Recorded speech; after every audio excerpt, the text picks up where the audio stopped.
ఏది అయినా ట్రై చెయ్యి ఆచి చికెన్ మసాలా. ఆచి చికెన్ మసాలా. ఏపీలో నెయ్యి సెగలు మరింత హీట్ పెంచేశాయి. అధికార విపక్షాల మధ్య నిప్పు లేకుండానే మంట రాజుకుంటోంది. సర్కార్ తీసుకున్న తాజా నిర్ణయం కోర్టు ధిక్కరణ కిందకే వస్తుందని వైసీపీ ఆరోపిస్తుంటే చేసిన తప్పుకు శిక్ష తప్పదు అంటోంది అధికార కూటమి. ఇక ఈ అంశంలో కోర్టు ఏం చెప్పబోతుంది అనేది ఉత్కంఠగా మారింది.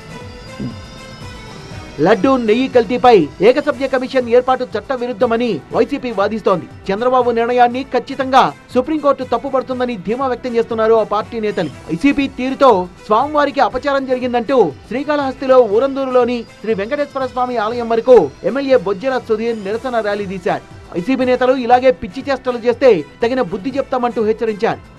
అంటే ఆయనకు నమ్మకం భగవంతుడు అంటే ఆయన క్రైస్తవుడు తెలిసిన విషయమే. నా స్వామిని బీఫేషన్ నీకు ఎవడెక్కాడు హక్కులు? మేము సీరియస్ చెప్తా ఉంటాం. ఇంకొకసారి కానీ జగన్మోహన్ రెడ్డి గారు మీరు కావచ్చు, మీ తుక్లక్ బ్యాచ్ కావచ్చు, మీ అలీబాబా 11 మందులు కావచ్చు, వీళ్ళందరూ కూడా సీరియస్గా మేము వార్నింగ్ ఇస్తా ఉన్నాం.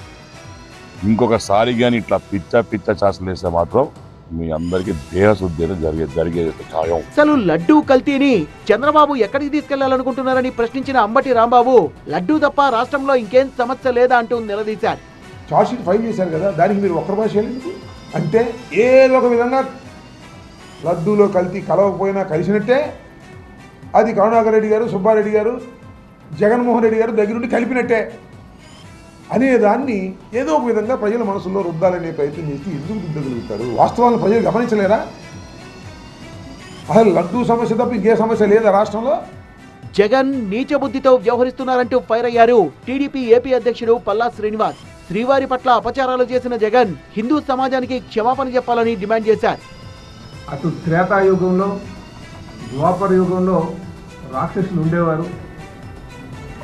వారు హిందూ దేవాలయాల మీద పడి అవి ధ్వంసం చేస్తుండేవారని చెప్పేసి కథలుగా వినేవారు.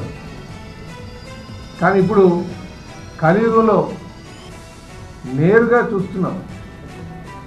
దేవుడితో పెట్టుకోవడం వల్లే వైసీపీ 11 సీట్లకు పరిమితమైందన్న మంత్రి బాలా వీరాంజనేయ స్వామి దేవుడి పేరుతో రాజకీయాలు చేయాలనుకుంటే పతనమైపోతారంటూ వైసీపీని ఉద్దేశించి వ్యాఖ్యలు చేశారు. దేవుడి ద్వారా రాజకీయాలు చేస్తామంటే మీరు పతనం అయిపోతారు. మీరు చేసిన దానికి అనుభవిస్తున్నారు. తప్పనిసరిగా ఇంతకన్నా ఎక్కువ మీరు చూడబోతున్నారు. ఈరోజు కమిషన్ ఆఫ్ ఎంక్వైరీస్ వేసాం. వాళ్ళు అంటున్నారు సిట్ వేసారన్నారు. సిట్లో వేస్తే సిట్లో స్టేట్ గవర్నమెంట్ సిబిఐ ఇచ్చిన రిపోర్ట్లో కూడా నివేదికలో ఉన్నాయి. లో లెవెల్ ఆఫ్ ఫ్యాట్ కంటెంట్స్ ఉన్నాయని చెప్పేసి ఆ రిపోర్ట్లో ఉంది. తప్పులు చేసి బుకాయించడం వైసీపీ నేతలకు అలవాటే అన్నారు మంత్రి బీసీ జనార్దన్ రెడ్డి. కల్తీ నెయ్యి వ్యవహారంపై చర్చకు ఎప్పుడైనా ఎక్కడైనా సిద్ధమే అన్నారు. ఆ రోజు కల్తీ నవీలో కొవ్వు లేదన్నాక కొవ్వు ఉంది అని చెప్పి, కొవ్వు కలిసిన మాట వాస్తవం అని చెప్పి వాళ్ళ సభ్యులే చెప్పారు. సుబ్బారెడ్డి గారు చెప్పారు, మోగర్ చెప్పారు. వాళ్ళందరూ కూడా కొవ్వు కల్తీ కొవ్వు ఉంది, దాంట్లో కలిసినాయని చెప్పి, కొవ్వు కాదు రసాయనాలు కలిసినాయని చెప్పి కొన్ని దాంట్లో వచ్చినాయి, రసాయనాలు కూడా కలిసినాయి అంటున్నారు.